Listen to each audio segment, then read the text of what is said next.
Voilà, la dernière fois, nous avons parlé donc de ce conflit qui pouvait exister entre le corps et l'esprit et de notre corps qui était souvent le grand oublié ou qu'on le maltraitait. Avez-vous un petit peu réfléchi à comment créer cette danse entre le corps et l'esprit, une alchimie entre les deux? Pour ma part, je vais vous proposer quelques pistes de réflexion. D'abord, quand le corps crie, c'est un appel au secours. C'est comme un enfant qui demande viens m'aider, là j'ai un petit quelque chose là.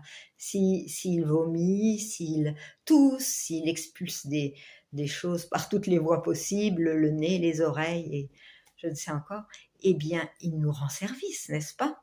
Alors pourrait-on le remercier et accueillir? Alors quand notre esprit râle et oh merde, pardon, on va dire ça.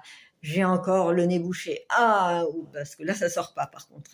Ou, j'ai encore plein de glaire. Ou mince, allez, je vomis. Là j'ai des crampes au ventre. Eh bien, pourrions-nous juste accueillir notre râlerie et la transformer en disant ah oui, là je suis en train de râler, mais est-ce que c'est juste? Oh non, merci mon corps. Tu me montres là que j'ai quelque chose sur lequel être vigilant, à ne pas négliger, à en prendre soin, que ce soit ma respiration, mon alimentation, sortir un peu plus dans la nature, masser quelques points, faire un peu de mouvement.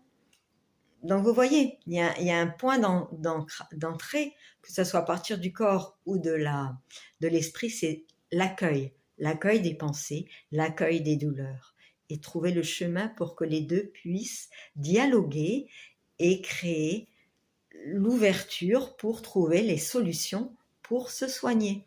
Alors, bien sûr, quand le corps est malade, des fois on a tendance aussi à pas l'écouter et puis à forcer.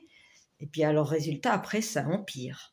On va de compensation en compensation, puis au bout d'un moment, on a tout un édifice à déconstruire.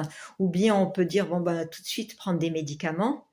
Alors attention, je ne suis pas contre les médicaments, il en faut parfois, il y a une urgence, mais il faut savoir que les médicaments ont des effets secondaires d'encrassage, ça bloque aussi certaines connexions dans le corps, et donc il y a aussi un travail à faire en parallèle pour équilibrer le corps.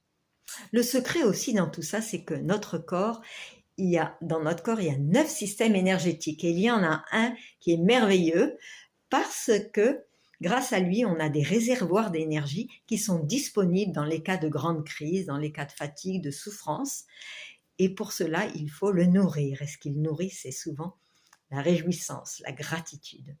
Je pourrais vous en parler en détail